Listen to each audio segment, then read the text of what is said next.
Welcome to the College of Education and Health Professions here at Columbus State University. My name is David Rock, Dean of the College of Education and Health Professions, and it is my pleasure to welcome Anthony J. Mullen, the 2009 National Teacher of the Year.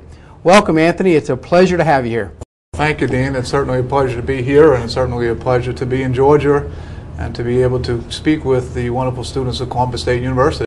One of the great parts about this is we have the opportunity to talk to you so you can share some of your knowledge and wisdom, things that's gone on in the last year for you, which I'm sure has been an absolute whirlwind. But more importantly, our students always ask that same question, and when it comes to our current undergraduate students, we really have to talk to them about, your passion, your drive for becoming a teacher. So really my first question is, why teach? I mean, in this environment, with what's going on with our economy, why would you tell someone to become a teacher at this time with everything that's going on? And it's a great question, Dean, particularly with all the challenges we're facing right now. But it also begets the question, why not teach? The real issue that we're seeing out here in our nation are a lot of troubled young people, a lot of people who I have a particular concern with, young people who have social and emotional needs, young people who are deciding to drop out of school. And if you look at your role as a teacher, there is no better profession out there where you can make that connection with young people and actually do something very positive with your life. So it may not be the most rewarding financially profession, but it's certainly very rewarding to you as a person to become a teacher. And tell everyone out there, how long have you been a teacher? This will be my 10th year. And what did you do before you were a teacher? This is my second career. I'm a career changer. Prior to becoming a teacher, I had spent almost 21 years in the New York City Police Department, rising through the ranks from police officer through captain and working in the detective bureau. And I think it was that experience in the NYPD that really drew me to teaching, because I had saw so many troubled young people on the streets of New York who I always felt needed to have an adult role model in their lives. And when you think again what profession can offer that type of opportunity, it's teaching. No question about that. So now that you've become a teacher and you've taught for the last 10 years, so give us an example of one of those amazing moments that you've had in the last 3 or 4 years with your students that really makes you want to continue to become a teacher. Those amazing moments you're going to find as a teacher are actually more frequent than you think. And they're not so much the aha moments of academic success, the aha moments when that troubled student who seems to not concept 9 times 9 is 81, 9 times 9 is 81, and finally he or she understands that 9 times 9 is 81. The real aha moments are going to come when you will fundamentally change the life of a young person. I recall a specific incident that occurred just about 3 years ago. We had 2 brothers who had come to my high school, and I teach in an alternative high school. I accept really the students who have failed out of the high school proper, and when both of them came to my high school, the only thing on their mind was to drop out. Both of them were angry, both of them were frustrated, both of them had failed since really elementary school and just wanted to leave as soon as they turned 16. And what we did as teachers is we found out what were their strengths, what was it that we could do to hook them back into the school, to hook them back into something that interests them. And what we discovered was that both of them enjoyed really working with their hands. And in a series of science projects, we had found out that the one brother really enjoyed working with electricity. I teach both physics and practical physics, and when we were doing circuitry, he had all of a sudden looked at these kits we were working with and creating radios and so on and so forth, and he had told me, Mr. Mullen, I really enjoy doing this type of stuff. And that put the seed in my head that, well, if you really enjoy this, you may enjoy other type of electrical work. You may be an electrician at heart. And we sort of built the curriculum up around that, and we kept encouraging him to realize that not only can you become an electrician, you can make quite a good salary as an electrician in the New York area. And he stayed. And then his brother was also a very hands-on type of young man.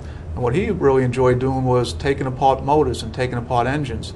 And we found out that he wanted to be an automotive mechanic. So what had happened was we had found the strengths of both these students, incorporated those strengths within the general curriculum, really gave them something that they were interested in working on in the sciences and the maths, and we got them to stay in school. And not only did they stay in school, they excelled in school, and both of them received scholarships to go on to a 2-year vocational school after high school. And one of them now is a highly paid mechanic for a Honda dealership, and the other one is a licensed union electrician in New York City, also earning a good salary. So here's just an example, a microcosm of two young people who were going to check out, become dropouts, probably end up on the dole, and now both of them are doing very well, and one is in fact is now engaged. That's absolutely incredible, especially when you really think about it. The whole goal is to actually show children, show our young people that there's a connection between what we're teaching them and the real world. Mm-hmm. And there's plenty of research out there that shows if we can make that connection to what we're teaching, to the math, the sciences, to the real world, we can hook them. And I'm glad you used the word hook, because it's about hooking them. And of course, more importantly, that they didn't drop out of school. I mean, that's just a fantastic story. Since we're on that subject then, if you could give current teachers a piece of advice, what's your best trick that you have used or that you'd like to share with other teachers that can actually work in a classroom that can hook students into learning? Oh, that's a terrific question. Actually, I'd probably break it down into two parts. One of the biggest challenges young teachers have when they come out into a classroom are classroom management issues. And oftentimes when we hear about teacher burnout, it's usually a result of not that the teacher did not know their academic content, but they really had trouble managing the classroom and ending up being very frustrated and tears in their eyes at the end of the day and thinking that they are a failure. In reality, they're not a failure, they just didn't receive the support they needed. What I would suggest to every teacher, every new teacher, every experienced teacher who's having difficulty, look for something good in every child that's in your class, and then particularly the ones that you know or have a history of behavioral problems. And what you really need to do that first week in your classroom is to find something that they did well. And it could be something that they did just out of politeness, or it could be something they showed you with an academic success. And then what you need to do is you need to make a phone call home. You need to make a phone call home, and you need to let that parent or grandparent or guardian know that, hey, this is so-and-so from the school, and I need to tell you something about your child. And inevitably what's going to happen is that that parent or grandparent or guardian is going to think that, oh, here's another phone call from the school, because I have received nothing but bad phone calls from the school, from the teacher. And a lot of times when I make that phone call, the response I first get on the other line is, well, what did he do now? And I said, well, I'm going to tell you what he did right now. He was in class today and he actually helped another student during a science project. Or I was trying to get in my room today and I had my hands full, and she opened the door for me and helped me bring some these items into the classroom. And it's that small little gesture that's going to really transform your relationship with the student. Because what's going to happen is that same student who has had probably a lot of negative interaction with teachers and a lot of negative interaction between the teacher, the parent, and himself, he's going to come home and he's going to have that grandmother or mother or father waiting for him with a big old smile on their face. Mm-hmm. And a smile on their face because they received a phone call from the teacher saying what a wonderful thing that child did that day. And inevitably what's going to happen is that child's going to come back to you the next day in class and they're going to say, Mr. Mullen, I heard you call my mom's yesterday. And I always say, yeah, I did. And they'll say, well, thank you. And I'll say, well, what happened? I'll say, well, my mom was really happy that you called. It really made her day. In fact, she had cookies waiting for me or something of that nature.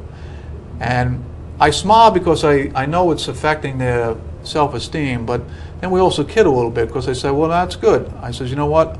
I didn't call your mom because I just wanted to call your mom. I called your mom because you earned it. You deserved that phone call. But keep in mind, now I have a relationship with your mom. And I'll be able to call when you do something good or I'll do something bad.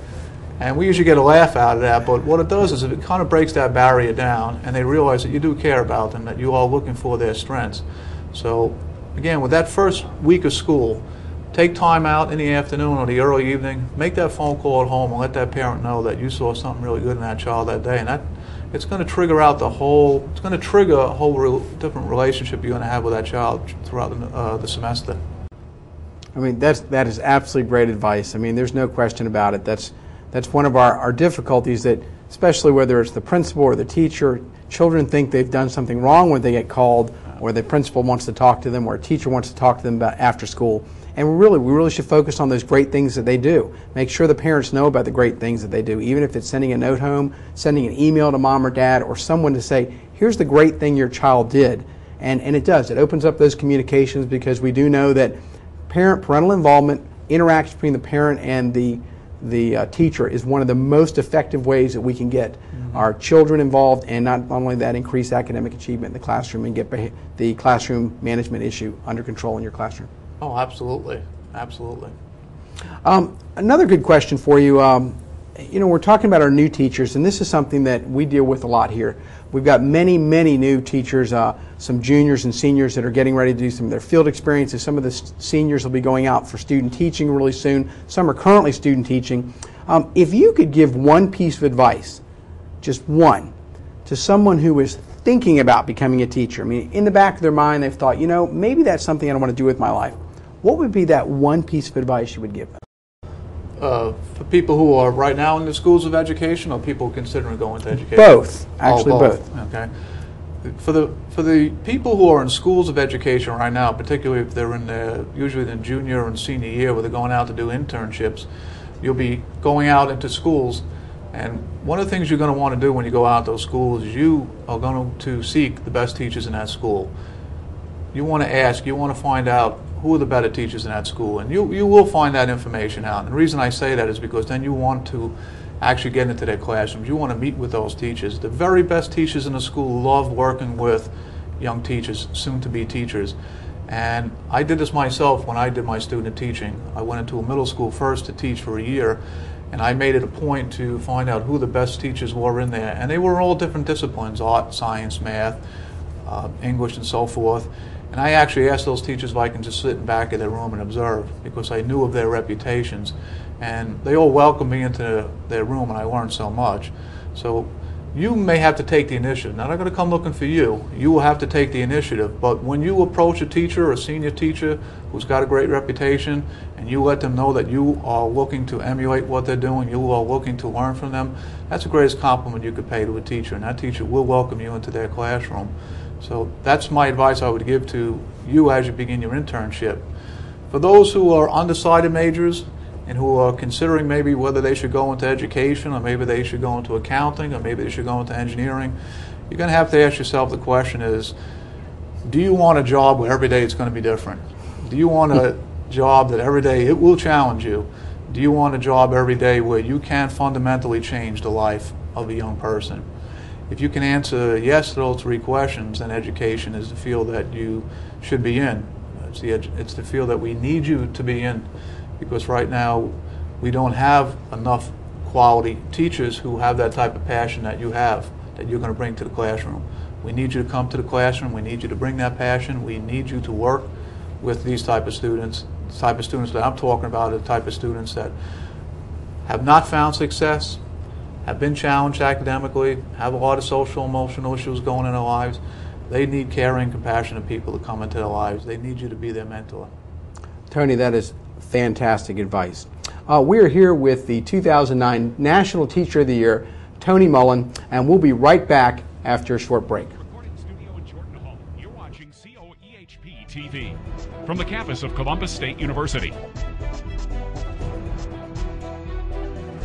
Stay tuned for our next program coming up on COEHP TV.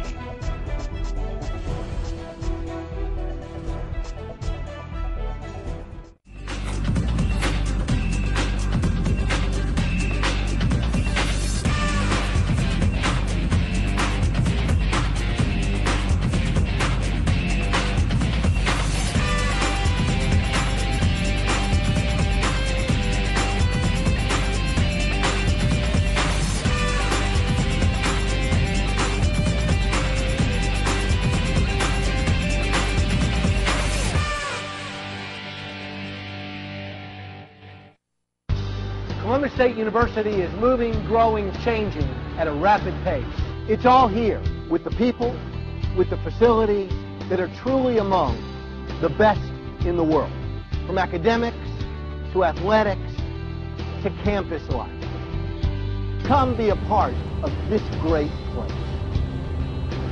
After all, it's your world, it's your life. Take part in it here at CSU. Welcome back. My name is David Rock, Dean of the College of Education and Health Professions, and I am here with the 2009 National Teacher of the Year, Anthony J. Mullen. We were talking about some of the quality things we could do or how we can convince someone to become an educator. You gave some great advice to our people that are thinking about possibly going to the field of education and some of our current juniors and seniors. Whenever I talk to some of our juniors and seniors and they're talking about that first interview, which is really important to all of them, of course they're panicked about going through that first interview process and what they're going to actually say, what they're going to do. The first piece of advice I give them is to make sure that they actually interview the principal as much as the principal interviews them. Because I've always talked to some of the young people and some of the people thinking about becoming teachers and tell them that the quality of the leadership in a school will impact how you are in the classroom. So, Tony, tell me how you feel about the quality of leadership in the schools right now in K-12 education. Oh, you know, Dean, it's a wonderful question, and it's a question that's really challenging schools throughout our nation, particularly as I've been traveling throughout the nation. I've seen some very successful schools and I've seen some very abysmal schools. But one common thread with all the successful schools is leadership. Leadership that starts at the top but incorporates the teachers as part of the leadership committee. Any school that has a good leadership team with the teachers and the administrators working together is a successful school. The leadership of a school is always going to set the tone and the culture of that school. It's going to set the mood of that school, and that mood is then going to be transferred between the student and the teacher. So it sort of has a domino effect. I was in Washington, D.C. last week, and I had the great privilege of sitting on a panel with Linda Darling-Hammond, where she released a white paper on assessment. And I was asked that very question about what do I feel is happening with leadership in our schools in this country. And what I mentioned was it's almost akin to something that happened when the Titanic had sank. And we all know the story of Titanic, but a lot of people don't know what happened really immediately after the ship sank. And what had happened was that only about a dozen or so lifeboats were able to be released. And they were filled with mostly women and children, and each one had an officer on board. And the officer's job was to make sure that they took that lifeboat and sort of provided leadership and direction. And unfortunately, the first ship that came, the Carpathia, when it arrived at the spot where the Titanic sank, found nobody. And the captain of the Carpathia was wondering where were these lifeboats, where was everybody? His first thought was that all souls had perished on the Titanic. What he didn't realize at the time was those dozen or so lifeboats were spread out over about a 15 or 20 mile radius. And why was that? It was because the leaders in each one of those lifeboats had decided to go in a different direction. And it actually hampered the rescue efforts. And when people were asked, why did you go south, and why did you go north, and why did you go east, and why did you go this way, they all had different answers. One sailor on the rowboat said that he saw a blinking light and thought that was a rescue ship. What he was really looking at was a star. Another sailor said, well, I went this way. I was leading my boat this way because I saw a flare, and he thought it was a flare of a rescue ship. It was just a flare of another lifeboat. The bottom line is we had a situation where we had all these dozen of lifeboats going in different directions because of a lack of leadership and a lack of consensus. And if any school has a lack of leadership and a lack of consensus on what the direction and philosophy of that school is going to be, you're going to have a similar situation. Fantastic analogy, great advice. You're absolutely correct. I could not agree more. We were talking earlier before we came on about your experiences and some of the places you have actually been, some of the presentations you've done, and you gave me an amazing story about your experience overseas in England and some places in Europe right now. Could you share that with the audience? Sure. I'd be pleased to do that. In January, I had the great privilege of being invited to the World Technology Conference, which is held annually in London, England. And unfortunately, the time I was scheduled to go, a Monday, London was just hit with a recent snowstorm. And if anybody knows anything about London, they don't handle snow very well. A couple inches of snow shuts down the whole city. And the plan was that I was supposed to arrive Monday and be the keynote opening speaker at noon in front of almost 1,000 education ministers who had come from all over the world to London to attend this conference. And I was supposed to have left Friday night, and my plane was canceled after being in the airport for probably about 8 or 10 hours. I was told to come back the next day, Saturday, and the same situation developed where I was in the airport, Kennedy Airport, for probably about 8 or 10 hours. That flight was canceled. So it looked like I was not going to make this engagement for Monday, and I had the people from London calling me, keep asking me, you're going to be here, you're going to be here. And I said, well, I'd like to, I just can't seem to get a flight. Well, the following day, that Sunday, about 4 o'clock in the afternoon, I received a phone call that they had one seat left on a KLM flight at 9 o'clock that night. Can you get down to JFK and get on a plane? And I did. And that plane, that was delayed too. So to make a long story short, I did not get into London until about 11 a.m. the next day. And by the time I got to the Queen Elizabeth Conference Center, it was all about 11:45. And I was ushered right up into the podium. I'm sitting, just like I'm sitting next to the dean right now, with about 4 other people on the podium. And I was about to speak. And I'm talking very nicely with a gentleman who's sitting to my right, and he's asking how my flight was and so on and so forth. And I'm telling him the whole story. And then later on, he gets up to speak. And I didn't realize at the time, but it was the Prime Minister of England, Gordon Brown, who then introduced me. So that was an enjoyable experience. It was kind of a fun experience, but it was also one of those experiences where I'll probably never forget that not only was I sitting next to the Prime Minister of England, but I was also thinking about the whole security part. They just kind of rushed me in and sat me right next to the gentleman, compared to when I went to the White House and you go through a lot of security. Here I was in England, and I just was able to sit right next to the Prime Minister and have a conversation. And doing a speech in front of 1,000 people, which is not 25 like your students, but going up in front of 1,000 people from all across the globe. All across the globe, just about every education minister from the globe, yeah. That's absolutely incredible. What an amazing experience, and especially some of the people that you were able to meet. I think that's absolutely fantastic. Well, I have one last question for you, and many people are going to want to know this as well. Since you are the National Teacher of the Year, describe your most memorable teaching moment. Ooh, most memorable teaching moment. I would say that'd be a tough one. A most memorable teaching moment. I've had quite a few, but I think one of the most memorable teaching moments I had was actually a moment that didn't involve teaching so much as it involved the relationship I had with a student. I had one student who I'd worked with for years who was struggling with alcohol abuse to the point where he was in and out of rehab. And when I was named the Connecticut State Teacher of the Year about 2 years ago, there was a press conference going to be held at my school. And they were also going to have some students at my school to also be part of this whole media conference. And this young man was just involuntarily placed in a hospital the day before for alcohol abuse. And I took a liking to him, and it was unfortunate that I knew that day that he was not going to be able to attend this press conference. And lo and behold, what do I see? I see attending the press conference this senior. He had actually escaped, quote unquote, from the hospital. He had released himself from the hospital and had walked all the way to my school. And at first I was upset with him. I was telling him, you need to be in a hospital. What are you doing here? And he had told me that he had to do this. He had to come for me because I, as a teacher, was always there for him. And I just thought that was so heartwarming. And then after that, we got him right back to the hospital. But it's those type of teaching moments that make you realize as a person that, wow, boy, did you connect with somebody.